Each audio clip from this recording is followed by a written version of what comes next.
안녕하십니까? 찬양을 들으면서 우리 마음속에 복이 또 하나님의 은혜가 임하심을 경험하셨습니까?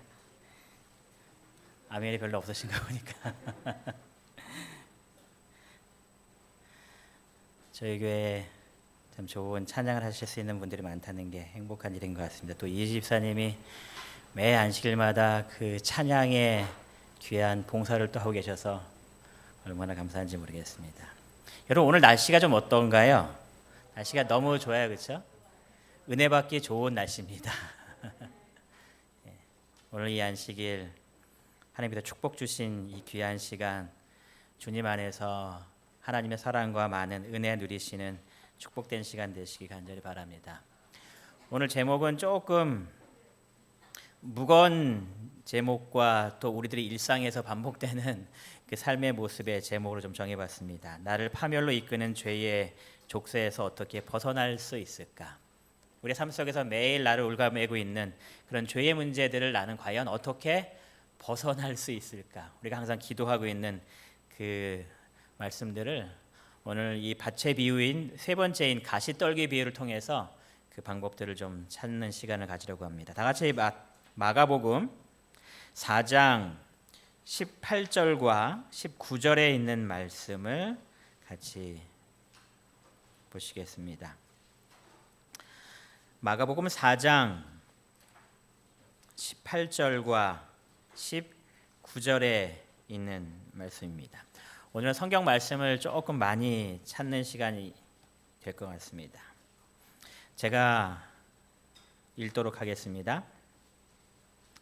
또 어떤 이는 가시떨기에 뿌려진 자니 이들은 말씀을 듣기는 하되 세상의 염려와 재물의 유혹과 기타 욕심이 들어와 말씀을 막아 결실하지 못하게 되는 자요. 지금 우리가 살펴봤던 이 길가와 또 돌밭과 이 가시떨기의 모습이 거의 비슷한 그 모습들이 많은데요. 이들은 도대체 왜 열매를 맺지 못했을까? 이 씨 뿌리는 자의 비유를 보면 씨는 하나님의 말씀이다라고 설명을 하고 있습니다. 또 씨를 뿌리는 자는 누구라고 이야기해요? 인자라고 이야기합니다. 또 이 씨가 뿌려진 그 밭은 우리들의 마음이다라고 성경이 이야기했습니다. 여러분, 이 성경에 나온 이 말씀을 통해서 보면 열매 맺지 않은 것은 도대체 누구 때문일까요? 씨 때문입니까? 아니면 씨를 뿌리는 자 때문입니까? 아니면 밭 때문이었습니까? 밭 때문이에요, 그렇죠? 하나님의 말씀이 뿌려졌다라고 이야기했습니다. 하나님의 말씀에 결코 문제가 없을 겁니다. 인자인 예수님께서 씨를 뿌리고 계셨습니다. 예수님께서 분명히 열매 맺지 못하게 하는 그런 요인은 아니었을 겁니다. 열매 맺지 못한 유일한 이유는 그 밭에 있다라는 것을 이 비유는 우리들에게 설명하는 것이다라고 이야기합니다. 실물견 56페이지에 그래서 이렇게 이야기하고 있는데요. 주님께서는 만일 하나님의 말씀이 우리의 심령과 생활 속에서 기대하는 소기의 목적을 달성하지 못한다면 그 책임이 말씀에게 있는 것이 아니라 누구에게 있다고요? 우리 자신에게 있다는 것을 가르치고자 하셨다. 여러분들 이 말씀을 읽을 때 어떻게 읽으셔야 되냐면은 그 책임이 말씀에 있는 것이 아니라 우리라는 단어를 빼셔야 됩니다.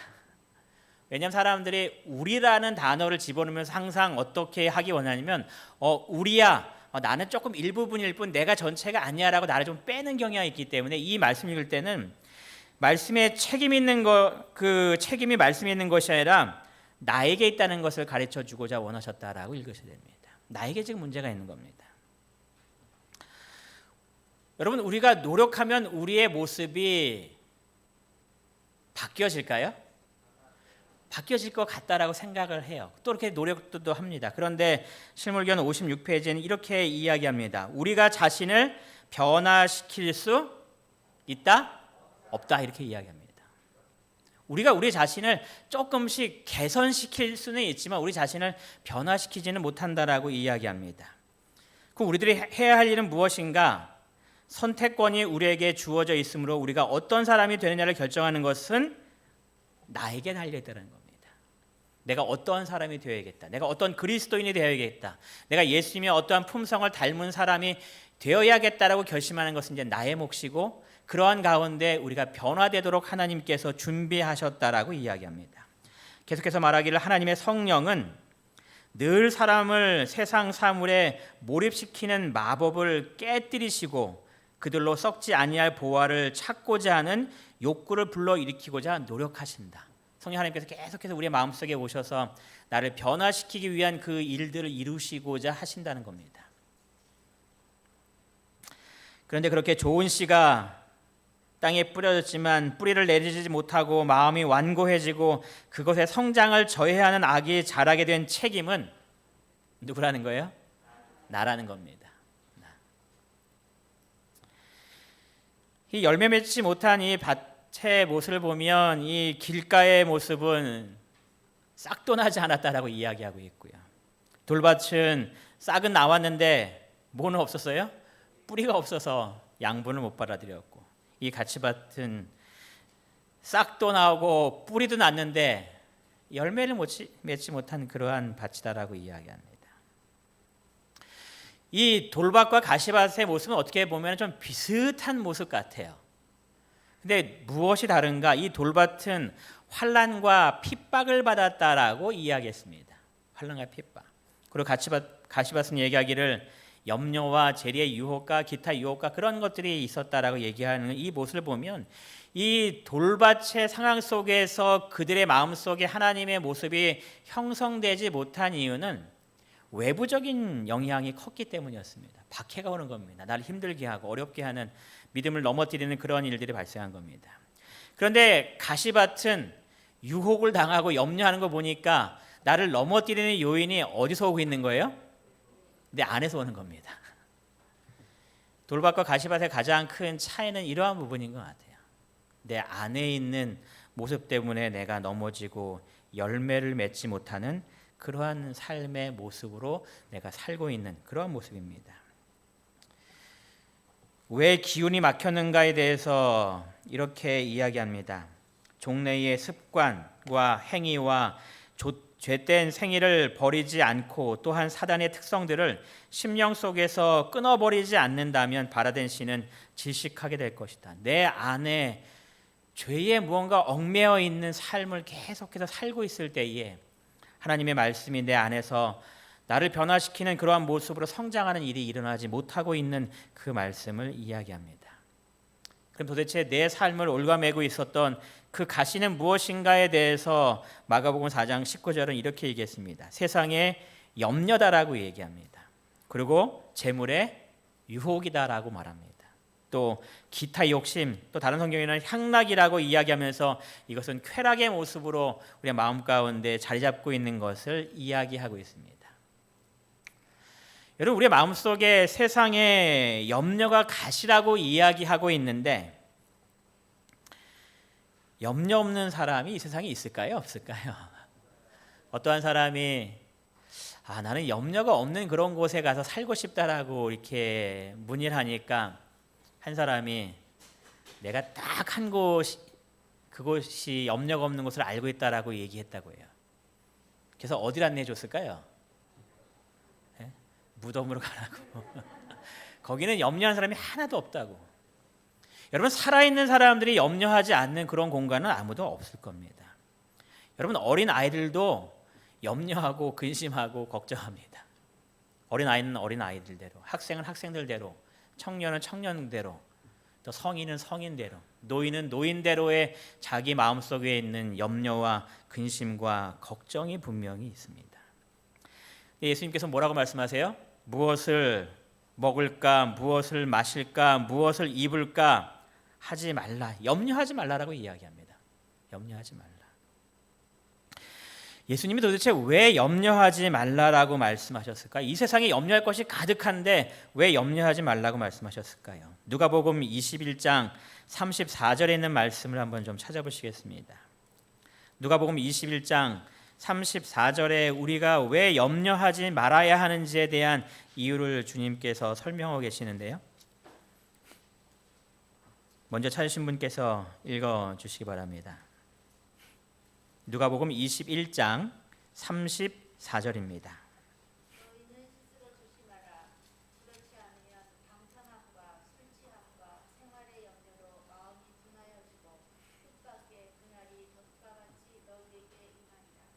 여기에 보니까 생활의 염려로 마음이 어떻게 된대요? 둔하여지고라고 얘기합니다. 생활의 염려로 해서 마음이 둔해졌다. 이 둔해졌다는 뜻이 뭐냐면은 이렇게 무거운 짐으로 나를 꽉 눌렀다라는 그런 뜻입니다. 여러분들이 근심과 걱정이 있을 때에 그 근심과 걱정이 그 염려들이 나를 어떻게 해요? 나를 짓눌러서 거기서 헤어나오지 못하게 하는 그런 힘든 경험들을 하는 그 모습을 표현하면서 생활의 염려로 마음이 둔하였다고 이야기합니다. 모든 생각들이 이 염려에 눌려서 다른 것을 바라보지 못하는, 영적으로 주님을 찾지 못하는 그런 상태가 되었다는 표현이 바로 여기서 말씀하시는 마음이 둔하여졌다는 뜻입니다. 염려로 그 염려만 생각하고 주님께 나아가지 못하는 그러한 모습입니다. 우리의 마음속에 이 염려를 하지 말라라고 하신 주님의 이유는 그 염려 때문에 우리가 주님을 찾게 되는 것이 아니라 그 염려 때문에 주님을 뭐 하게 되는 거예요?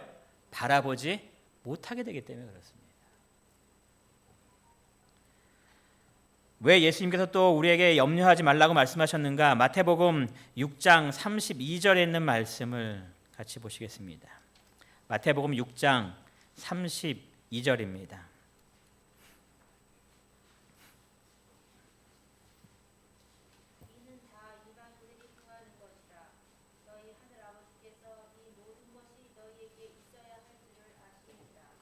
왜 우리에게 염려하지 말라고 말씀하셨는가? 그 이유가 뭐예요?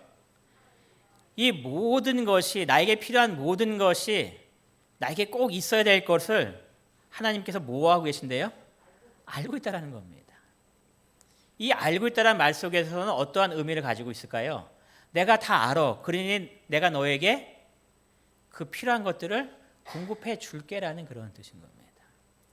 우리가 왜 근심하지 말아야 되는가? 주님께서 두 번째 이유를 제시하시기를 하늘 아버지께서 그것이 나에게 필요한지 다 아시기 때문에 나에게 공급해 줄 테니 그것 때문에 근심과 걱정하면서 우리의 마음 가운데 주님부터 떠나가는 그러한 일들을 하지 말라라고 이야기하는 겁니다. 그러면 그리스도인들은 염려하지 말고 뭐 해야 할까요? 네? 염려하지 말고 염려스러운 일이 가득할 때에 우리는 뭐 해야 될까요? 빌립보서 4장 6절 같이 한번 읽어보겠습니다. 시작. 아무것도 염려하지 말고 오직 모든 일에 기도와 간구로 너희 구할 것을 감사함으로 하나님께 아뢰라. 근심 때문에 주님을 바라보지 못하게 되는 일이 생기지 않도록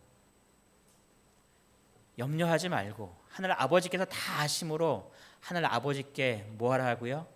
기도하라는 겁니다. 어떤 사람이 글을 보다 보니까 이런 글을 썼어요. 10년 염려하는 것보다 10분 기도하는 것이 더 낫다. 그게 더 빠르다는 이야기죠. 10년 동안 계속해서 근심한다고 근심이 이 염려들이 사라지지 않으니 우리의 염려를 해결할 수 있는 하나님께 10분이라도 기도해 보라는 이야기입니다. 여기서 모든 일에 기도와 간구라고 표현할 때에 이 기도와 간구는 같은 표현인데 조금 다른 의미를 지니고 있다라고 말합니다. 이 기도를 표현할 때 이 기도의 단어는 마음을 하나님께 향하여 기도하는 그 기도의 자세를 이야기한다고요. 그래서 아무것도 염려하지 말고 오직 모든 일에 기도로 할 때는 우리의 마음을 하나님께로 향하여서 하나님을 바라보는 가운데 기도하는 자세를 설명하고 있다는 겁니다. 그리고 간구한다라는 이 뜻은 나의 필요한 것을 하나님한테 하나하나 아뢰다라는 뜻이라는 거예요.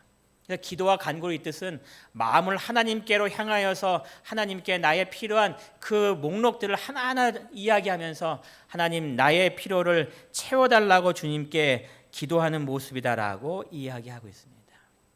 여러분 우리의 마음 가운데 염려가 들 때에 하나님께서 모든 것들을 알고 계심을 기억하셔서 오직 주님께 기도하심으로 염려하지 않는 그러한 그리스도인이 되시기를 바랍니다. 두 번째는 재물의 유혹이다라고 이야기하고 있습니다. 왜 재물의 유혹이 가시일까요? 이 재물의 유혹 때문에 이 말씀이 기운에 막혀서 열매 맺지 못했다라고 이야기하고 있습니다. 여러분 자신의 마음속에 그냥 개인적으로 대답하시기 바랍니다. 여러분은 왜 돈을 많이 벌기를 원하십니까? 저희 큰아이도 돈을 많이 벌고 싶다는 그런 얘기를 이렇게 종종 해요. 그래서 자기 사촌 오빠들이 이제 저희 아이가 병원에 입사한 것과 동시에 이제 그 사촌 오빠들이 목회에 이제 채용이 돼서 둘이 대화할 때 보면 그 대화입니다. 오빠는 월급이 얼마야? 누가 더 많이 받나? 여러분 왜 여러분은 돈을 많이 벌기 원하십니까? 여러분 돈을 많이 벌어서 하나님의 사업에 크게 그 모든 것들을 투자하기 위해서 나는 돈을 많이 벌고 싶어라고 생각하고 계십니까? 여러분 내가 많이 돈을 벌고 싶은 모든 이유는 정말 어려운 사람들이 많은데 내가 돈 많이 벌어서 그들의 모든 어려운 문제를 해결해 주고 싶어라는 그런 마음으로 돈을 많이 벌기 원하십니까? 여러분 도대체 왜 돈을 많이 벌기 원하시나요? 여러분 돈이 많이 벌리면 이만하면 됐다라고 우리의 마음 가운데 만족함을 누릴 때가 또 있을까요? 우리가 이 세상에 살면서 돈이라는 것을 꼭 필요한 부분이에요, 그렇죠? 우리가 돈을 무시할 수는 그런 것은 아닙니다. 그럼 왜 이 재물의 유혹이라는 것이 우리에게 문제가 되었는가? 디모데전서 6장 10절은 돈의 문제에 대해서 우리에게 이렇게 설명하고 있습니다. 디모데전서 6장 10절의 말씀입니다.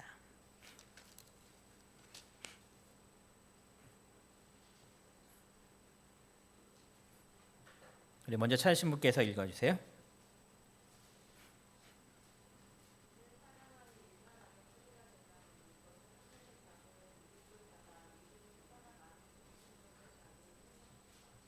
우리가 성경을 읽을 때에 이 성경을 잘 읽어야 됩니다. 사람들은 어떻게 읽을 때가 많냐면 돈이 일만하게 뿌리가 된다 이렇게 읽을 때가 있어요. 근데 돈이 일만하게 뿌리라고 성경은 이야기하지 않습니다. 일만하게 뿌리는 뭐라는 거예요? 돈을 사랑하는 것이다라고 이야기합니다. 성경에 돈을 사랑하면 일만하게 뿌리가 되나니라고 말씀하시면서 이것을 하면서 이야기를 시작하십니다. 여러분 이것이 뭘까요? 돈을 이야기하는 겁니다. 돈. 이것을 사모하는 자는, 돈을 사모하는 자는 이렇게 표현합니다. 이 사모하는 자는 이런 표현을 다른 표현에 보면은 그 탐낸다라고 표현하고 있습니다. 이것을 탐내는 자는, 이것을 탐내는 자는. 탐낸다라는 것을 찾아보니까 얻으려고 애쓰는 겁니다. 몹시 가지고 싶어하는 겁니다. 이 돈이라는 걸 보면서 저거 꼭 갖고 싶은데 하는 그 안타까움과 간절한 마음이 있다라는 그런 이야기입니다. 이것을 탐내는 자, 돈을 탐내는 자는 미혹을 받는다라고 성경이 이야기합니다. 미혹이라는 것을 찾아보니까 마음이 흐려졌다라는 그런 뜻입니다. 길에서 벗어났다라는 그런 뜻을 가지고 있습니다. 길을 잃어버렸다는 그런 뜻을 갖고 있는 겁니다. 아, 저 돈 내가 너무 갖고 싶어 하는 그런 마음과 노력 가운데 있을 때에 우리의 마음이 길에서 떠나버리는, 길을 벗어난, 길을 잃어버린 그러한 상태로 가기 때문에 미혹을 받아 믿음에서 어떻게 됐다는 거예요? 떠났다는 겁니다. 우리가 가야 할 길이 분명히 있는데 돈을 탐하는 그런 마음이 내 마음 가운데 갈 길을 잃어버리게 만들어서 결국은 믿음의 길로 가지 못하고 믿음에서 떠나는 일이 벌어졌다는 겁니다. 왜 재물의 유혹이 가시가 될 수밖에 없는가? 우리를 믿음에서 뭐하게 만들기 때문에 그런 거예요? 떠나게 만들기 때문에 그런 겁니다. 만약에 이 재물의 유혹이 우리를 하나님께로 이끌어줬다면 주님께서 재물의 유혹에 빠지라고 말씀하셨을 겁니다. 근데 재물의 유혹은 우리를 하나님께 인도하는 것이 아니라 믿음에서 떠나게 만들기 때문에 우리에게 말씀하시기를 이 재물은 가시떨기와 같은 마음이다라고 이야기합니다. 우리 인간의 모습을 잘 아시기 때문에 주님께서 이렇게 말씀하시죠. 한 사람이 두 주인을 섬기지 못할 것이다. 그래서 뭐라고 말씀하세요? 너희가 하나님과 재물을 겸하여 섬기지 못한다. 그러니 재물의 유혹에 빠져서는 안 된다라고 이야기합니다. 여러분 이 세상에 살면서 좀 부족할 때에 그 부족한 부분에 하나님께 기도하시면서 우리의 마음속에 만족할 수 있는 마음을 품으면 참 좋을 것 같습니다. 여러분, 하나님께서 우리의 모든 것들을 책임져 준다는 그런 믿음으로 부족한 가운데서도 하나님의 은혜를 구할 때에 하나님께서 우리의 매 순간마다 우리의 삶을 인도하시는 그런 경험을 우리가 하면서 살 수가 있게 돼요. 예전에 한 시골교회에서 목회할 때에 한 집사님과 장로님이 이런 얘기를 좀 합니다. 이분들이 뭐 재정적으로 넉넉한 분도 아니었고 남편이 봉화 공장에 나이가 좀 많이 든 상태에서 직장을 얻으셨기 때문에 그 수입도 뭐 그렇게 큰 수입이 아니었습니다. 아들과 딸이 있는데 다 동해삼육 졸업시키고 다 대학 졸업시키고, 그래서 그분이 말씀하시기를, 야, 이 돈 갖고 어떻게 애들을 중고등학교 교육시키고 대학 보냈는지 참 모르겠다고, 하나님께서 모든 것들을 해주신 것 같다라는 그런 이야기를 합니다. 여러분, 하나님께서 우리의 삶 속에 우리의 필요를 채워주심을 이 재정 속에서도 믿게 되시기 바랍니다. 여러분, 많은 사람들이 좀 실수하는 게 있습니다. 어떤 실수를 하냐면, 제가 이제 학교에 계속 오랫동안 있다 보니까 이제 학부모들과 또 학생들, 또 학생의 문제들, 학부모들의 문제들에 대해서 좀 이야기 나누고 책을 보게 되는데, 부모들이 자녀들을 위해서 이렇게 결심합니다. 좋은 학원 보내고 좋은 옷 입히고 맛있는 거 사주고 해야 되니 나는 돈을 많이 벌어야 돼. 여보, 우리 둘이 열심히 맞벌이해서 돈 많이 벌여서 아이들을 좋은 학원 보내고 맛있는 거 많이 사주고 선물 많이 사주고 하자고. 그런데 시간이 지난 다음에 자녀가 나를 공경하는 모습이 아니라 나한테 반항하는 모습으로 다가옵니다. 그때 부모의 마음속에 어떤 마음이 들어요? 내가 너를 위해서 모든 것들을 다 희생했건만 나를 배신하다니. 마음이 아주 힘들어지는 겁니다. 여러분, 그 부모가 무엇을 실수했을까요? 아이들이 그 당시에 원했던 것은 좋은 학원도 아니었고 좋은 음식도 아니었고 좋은 옷도 아니었고, 누가 함께 있는 걸 바랬던 거예요? 부모가 함께 있던 걸 바란 겁니다. 좀 부족하다 할지라도 그 만족을 채워줬으면 좋았을 텐데 부모의 마음속에 아니야, 남들처럼 좋은 학원 보내야 돼, 더 좋은 거 사줘야 돼, 더 맛있는 음식 사줘야 되는 그것 때문에 아이와의 관계를 멀리하게 된 겁니다. 우리가 좋은 학원 보내는 것도 참 좋지만 재정이 부족하다면 이렇게 기도했으면 좋겠습니다. 하나님, 제가 아이에게 재정적인 것을 투자하기 위해서 믿음에서 벗어나기가 싫습니다. 재정이 부족하니 저 아이의 공부 문제는 학원을 안 보낼지라도 하나님께서 알아서 해주시라고. 여러분, 그렇게 기도 들어봐야 되지 않을까요? 내가 모든 것들을 위해서 재정적으로 부족할 때에 이 재정을 채우기 위해서 믿음에서 벗어나기보다는 믿음에 머물면서 하나님, 이 부분은 하나님께서 채워주셔야지 제가 믿음에서 떠나지 않습니다. 하나님께서 어쨌든 이 문제를 해결해 주세요라고 기도해 보시기 바랍니다. 히브리 13장 5절에 이렇게 우리에게 말씀하십니다. 히브리 13장 5절, 이 성경 말씀은 우리가 좀 다 같이 찾은 다음에 읽어보도록 하겠습니다. 히브리 13장 5절에 있는 말씀입니다. 찾았으면 성경을 보시고요, 못 찾으신 분들은 화면을 보시면서 같이 읽겠습니다. 자, 돈을 시작. 돈을 사랑하지 말고 있는 바를 족한 줄로 알라. 그가 친히 말씀하시기를 내가 결코 너희를 버리지 아니하고 너희를 떠나지 아니하리라 하셨느니라. 하나님께서 분명히 약속하십니다. 내가 너희를 버리지 않고 너희를 떠나지 않을 거야. 그 있는 상태에서 족한 줄로 여기고 살면 내가 너의 모든 것들을 다 지켜줄게 라고 약속하시는 겁니다. 여러분, 빌립보서 4장 19절을 또 이렇게 해서 말씀하십니다. 나의 하나님이 그리스도 예수 안에서 영광 가운데 그 풍성한 대로 너희 모든 쓸 것을 어떻게 하시겠다고요?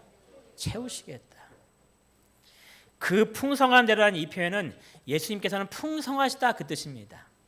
부족함이 없이 모든 것들을 풍성하게 갖고 계시다라고 이야기하는 겁니다. 그 풍성한 것을 다 갖고 계신 주님께서 너희의 필요를 채워주시겠다고 약속하는 것이 우리에게 주어진 하나님의 은혜의 약속의 말씀드립니다.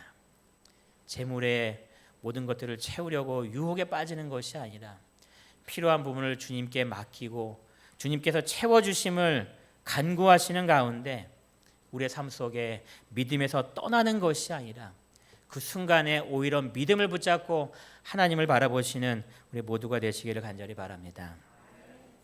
세 번째가 향락이라고 이야기합니다. 기타 욕심, 쾌락에 빠지는 그런 삶이라고 이야기합니다.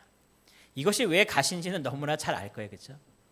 이 쾌락과 향락 속에서 우리가 하나님을 바라볼 수가 있겠습니까? 어떤 사람이 글을 쓰면서 이렇게 말합니다. 당신이 술을 마시면서 예수님을 바라보고 말씀의 은혜를 느낄 수 있다면 술을 마셔도 상관이 없다고.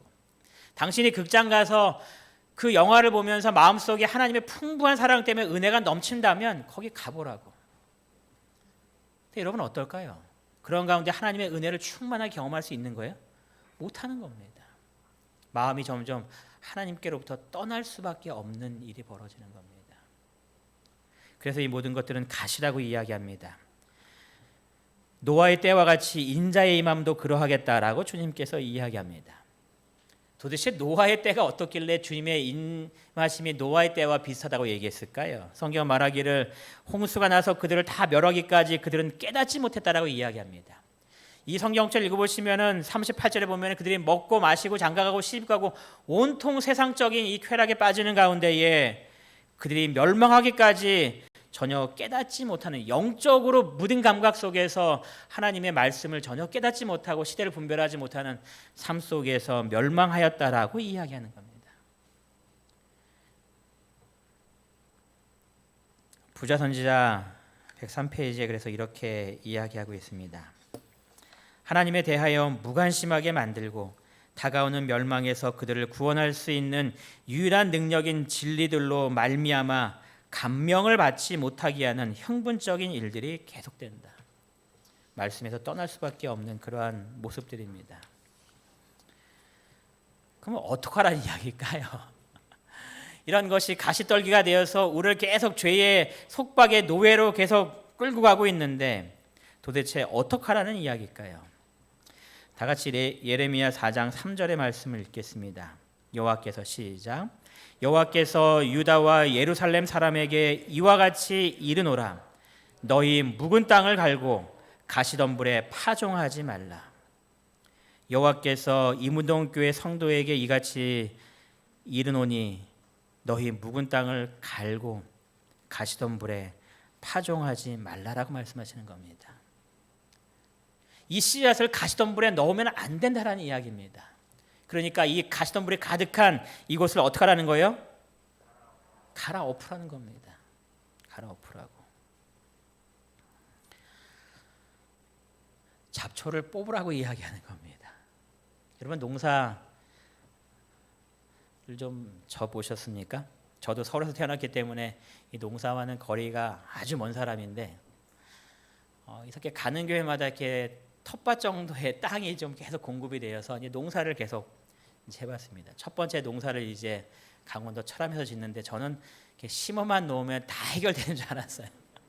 그래서 그 교인들이 거기 농사 지시는데 요 정도 딱 공간을 딱 잡아놓은 다음에 여기 절대 농사하지 마시라고. 여기다 그러니까 제가 먹을 것을 농사한 것이 아니라 아이들 이렇게 와서 먹고 이렇게 또 놀 수 있는 그런 공간으로 이 텃밭을 사용할 거니까 여기 아무것도 심지 마시라고. 그리고 이제 제가 거기다가 옥수수와 방울토마토 이렇게 쭉 심었어요. 이제 다 끝났다라고 생각하고 이제 편하게 쉬고 있는데 저는 쉬는데 저희 수석 장로님은 제가 심은 이후부터 추수 때까지 바쁘신 거예요. 이렇게 도마도가 나오니까 이렇게 순을 떼 주시더라고요. 저는 왜 순을 떼는지도 몰랐어요. 그냥 심어 놓으면 지가 알아서 다 되는 거겠지. 근데 알아서 순 다 이렇게 순을 떼 주세요.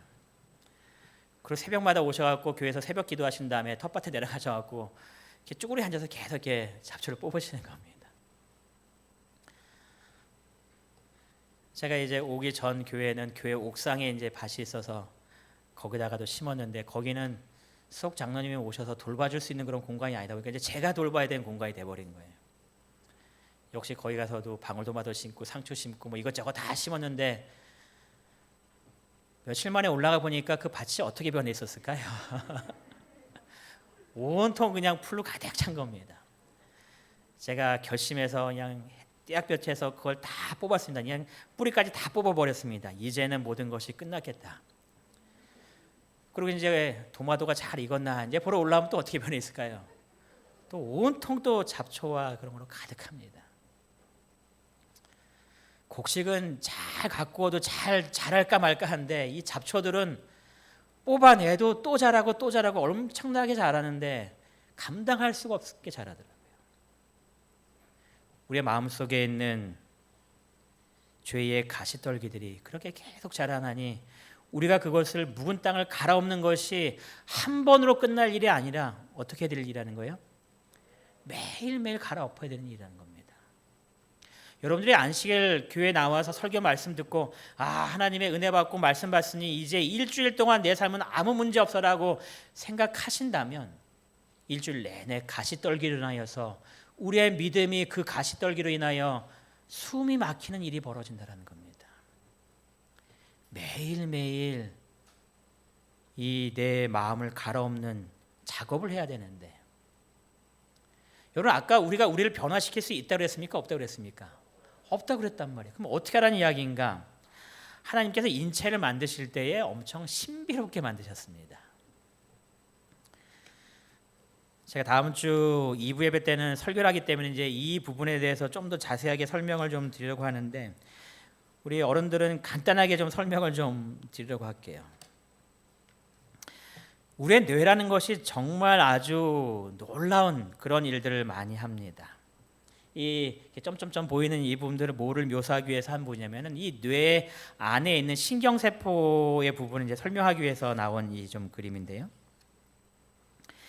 이 뇌의 신경세포라는 것이 이렇게 있는데 얼마나 많은가 하면은 약 1000억 개의 신경세포가 있다라고 이야기합니다. 이 신경세포가 하는 그 역할이 뭐냐면 우리가 이 뇌의 기능을 이야기할 때 이 뇌의 기능에서 뭐를 이야기하냐면 판단하고 그것을 느낀 다음에 우리의 행동을 하도록 만드는 그 모든 역할들을 어디서 하냐면 뇌에서 한다라고 이야기합니다. 우리가 어떤 사람을 보고 사랑을 느꼈을 때 그것은 마음이 쿵쾅쿵쾅 뛰긴 하지만 여기서 뛰게 만든 것이 아니라 어디서 뛰게 만든 거예요? 이 뇌에서 뛰게 만든 거예요. 여러분들이 지나가다가 향긋한 냄새를 맡고 먹고 싶다 배고프다라는 모든 그러한 감정들이 또 그것으로 빵집으로 가게 되는 행동들이 바로 이 다 뇌에서 시작되었다라는 이야기입니다.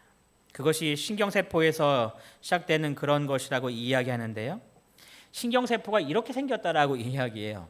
우리의 눈에 보이지 않을 정도로 작기 때문에 이 신경세포를 이렇게 묘사하는데 이 신경세포가 하나 있는 것이 아니라 이 100억, 1000억 개에 있는 신경세포들이 이렇게 서로 연결되어서 자극을 받으며 행동으로 옮기게끔 느끼게끔 이 모든 것들을 다 이어주는 겁니다. 그래서 이 신경세포를 연결시켜주는 그 장소를 이 시냅스라고 이렇게 부른다라고 해요.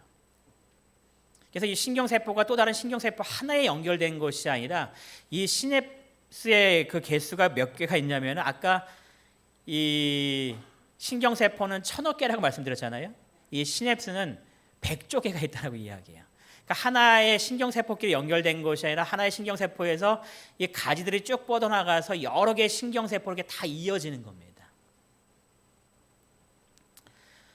왜냐하면 이렇게 이어지는 이유가 다양한 방면으로 우리가 적응하고 활동할 수 있게끔 만들어주기 위해서 내가 이런 것들을 시작한대요. 그래서 어린아이가 태어났을 때는 깐난하게 태어났을 때는 이 신경세포의 뿌리가 엄청나게 많대요. 왜냐하면 그 아이들은 모든 것들을 이제 다 보고 배우는 과정 속에 있기 때문에 그 아이가 자라고 배울 수 있도록 만들기 위해서 뇌는 엄청나게 많은 시냅스를 만든다라고 이야기합니다. 그런데 그거를 다 써먹을 수가 있는 게 아니에요. 그러니까 어떻게 해야 돼요? 많이 만든 다음에 필요하지 않은 것들을 쳐내는 겁니다. 그래서 이 그림에도 보시면 많은 이렇게 뿌리가 있다가 쳐내서 필요 없는 것들은 다 제거하고 꼭 집중해야 될 것을 이제 연결시켜서 사람들이 자라면서 자기의 어떤 가치관이라든가 어떤 모든 그 행동의 모습들이 이제 꼴지어진다라고 이야기합니다. 근데 이것이 놀라운 것이 여러분 하나님께서 우리에게 잠을 주신 여러 가지 축복된 이유가 있는데 그 중에 하나가 뭐냐면 우리들이 잠자는 동안 이 가지치기 현상이 일어난다는 거예요. 그래서 그 어떤 과학자들이 미국에서 밝혀낸 것이 잠잘 때에 이 뇌 전두엽 이 회피질에서 약 18%의 이 시냅스가 제거되고 아침에 다시 생성되는 그런 일이 계속 반복되고 있다라고 이야기해요. 그건 쥐였고 사람은 20%라고 이야기해요. 그래서 계속 가지를 치는 겁니다. 근데 그 가지를 칠 때 어떠한 조건으로 가지를 치냐면 별로 활동하지 않고 필요하지 않은 그러한 연결된 이 가지들은 다 쳐낸다는 겁니다. 왜냐하면 우리 뇌가 감당할 수 있는 이 신경세포의 수와 시냅스가 한정되어 있기 때문에 무한대로 뻗어나갈 수가 없어서 필요하지 않은 것들은 다 가지치기를 한대요. 그래서 자극을 받지 않은 그 모든 것들을 길을 다 이렇게 가지친다고 합니다. 즉 그 말은 내 마음속에 하나님께 집중하고 이 악에 대해서 하나님 내가 이것을 벗어나야 합니다. 하나님의 아름다운 품성을 담게 해주세요라고 하나님을 바라보고 말씀을 찾을 때에 우리의 마음속에 있는 물질에 대한 유혹, 기타 모든 욕심과 우리의 마음속에 있는 사단의 어떤 특성들이 가지치기가 된다는 이야기예요.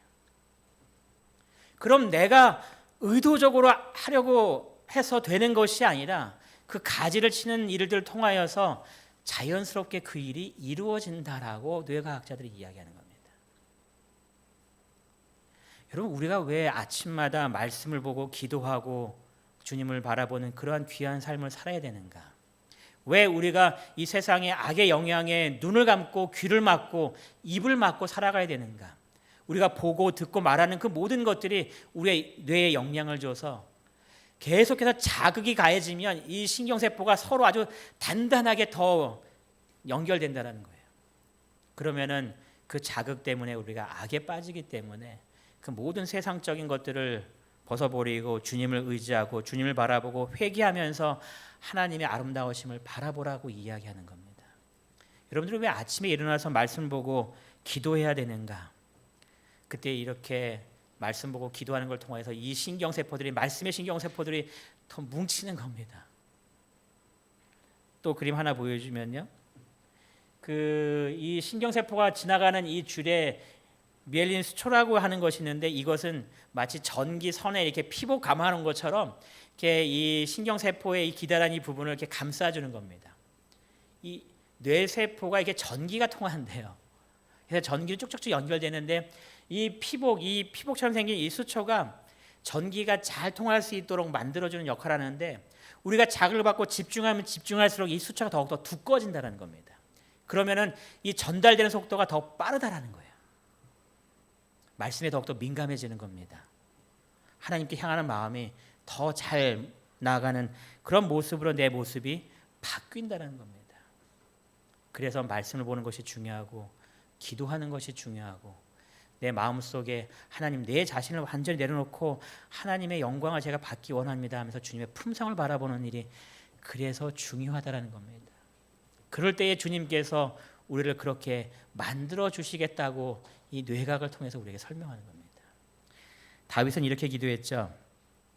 내 하나님이여 내 속에 정한 마음을 창조하시고, 이 창조하시다는 이 표현이 태초에 하나님이 천지를 창조하시나 이 창조와 똑같은 표현입니다.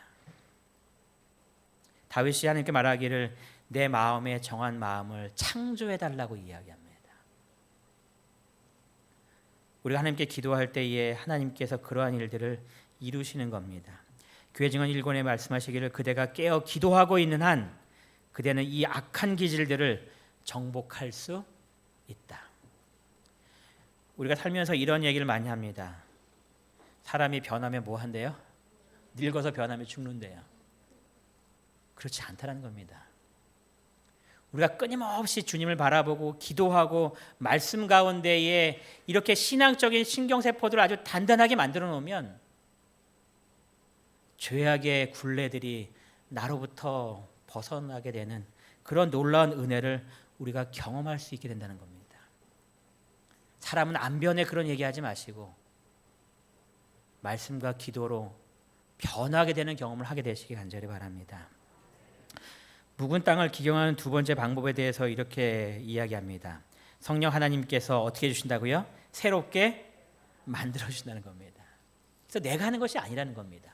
나는 결심하고 방향을 잡고 말씀을 보고 찬미하고 주님을 생각하고 또 성령 하나님 내 안에 임해 주셔서 나를 새롭게 만들어 주세요라고 주님을 바라볼 때에 하나님께서 이루신다라는 겁니다. 에스겔 36장 26절과 27절에 이렇게 우리에게 말씀하고 계신데요. 우리 이 말씀을 같이 한번 좀 읽겠습니다. 또 시작. 또 새 영을 너희 속에 두고 새 마음을 너희에게 주되 너희 육신에서 굳은 마음을 제거하고 부드러운 마음을 줄 것이며 또 내 영을 너희 속에 두어 너희로 내 율례를 행하게 하리니 너희가 내 규례를 지켜 행할지니라. 26절에 또 새 영을 너희 속에 두고라고 얘기할 때 이 새 영이라는 것이 성령 하나님을 이야기하고 있는 겁니다. 성령 하나님을 너희 속에 두겠다라는 겁니다. 우리가 성령 하나님께서 임재하기를 기도할 때에 하나님께서 성령 하나님께서 우리의 마음속에 임하게 하는 두는 일을 하실 거라는 겁니다. 그리고 주님께서 새 마음을 우리에게 주시겠다라는 겁니다. 굳어버린 마음, 죄악으로 인해 단단해진 그 마음을 하나님께서 제거하고 우리의 마음을 새로운 마음으로 다윗의 기도처럼 창조해 주시겠다는 이야기입니다. 그때 27절에 새 영이 내 영이 하나님의 영이 내 속에 두었기 때문에 우리가 하나님의 율례를 행하게 되는 놀라운 일이 이루어졌다라고 성경이 설명하는 겁니다. 여러분 날마다 말씀과 또 성령 하나님께서 내 마음속에 임하셔서 내 모든 것들을 변화시켜 달라고 매일매일 잡초를 뽑듯이 하나님께 기도하셔서 하나님께서 나를 새롭게 변화시키시는 놀라운 은혜가 무엇인지를 우리가 경험하게 되면 참 좋을 것 같습니다. 성령 하나님께서 우리에게 오실 때에 어떠한 일들이 일어나는가에 대해서 시대소망은 이렇게 설명합니다. 하나님의 성령이 사람의 마음을 사로잡을 때 생애가 뭐하게 된대요? 변화된다. 생애가 변화된다. 여러분 우리가 우리의 마음을 굴복시키고 하나님의 영을 모시는 그런 기도 가운데서 어떤 일이 벌어지는가 같이 읽어보겠습니다. 죄악적인 시작. 죄악적인 생각은 사라지고 악한 행위와의 인연을 끊게 된다. 사랑과 겸손과 화평이 분노와 시기와 분쟁을 대신한다. 기쁨이 슬픔을 대신하고 용모는 하늘의 빛을 반사한다. 아무도 짐을 덜어주는 손을 보지 못하며 빛이 하늘 조정에서 내려오는 것도 보지 못한다.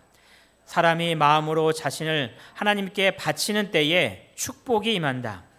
그때에 인간의 눈으로 볼 수 없는 능력이 하나님의 형상대로 새로운 피조물을 창조하는 것이다. 성령 하나님께서 우리에게 임하시는 그 모든 것들이 우리 눈에 보이진 않지만 우리의 마음을 주님께 바치고 기도하고 말씀으로 주님을 닮기 위하여 간절한 마음으로 기도할 때에 하나님의 영이 우리를 그렇게 만들어 주신다고 분명히 약속하고 있습니다. 잠깐 조금씩 계량해서 조금씩 바꿔주시는 것이 아니라 분명히 약속하시기를 새로운 피조물을 뭐 한다고요?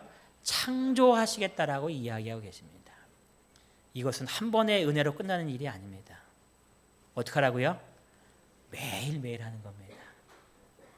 그때 우리들의 모습이 하나님의 거룩한 품성을 닮은 사람의 모습으로 변해질 겁니다. 우리의 삶 속에서 열매를 맺지 못하게 막았던 이 죄악의 굴레들, 죄의 속박들, 하나님의 말씀과 기도와 성령의 은혜로 이제 자유롭게 되시고 하나님의 영광을 드러내시는 우리 모든 성도님 되시길 바라면서 오늘 말씀을 마치겠습니다.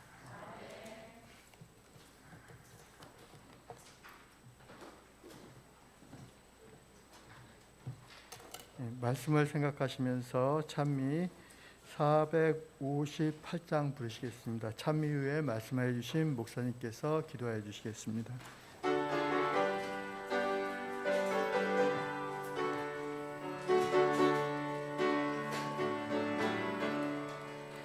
내 모든 소원 기도의 제목 구주와 같이 되미로다. 예수의 형상을 믿기 위해 세상에 복기 잡네. 예수님 같이 되기 원하네. 같이 내 마음속에 충만이어서 주님의 형상 인치소서. 무한한 사랑 풍성한 긍휼 슬픈 자 위로하시는 주. 길 잃은 죄인 부르는 예수 그 형상 담게 없어서. 예수님 같이 되기 원하네 날 구속하신 주와 같이 내 마음속에 충만이어서 주님의 형상 인치소서. 거룩한 예수 겸손한 구주 원수의 멸시 참으시사 우리를 위해 고난당하신 구주를 담게 없어서.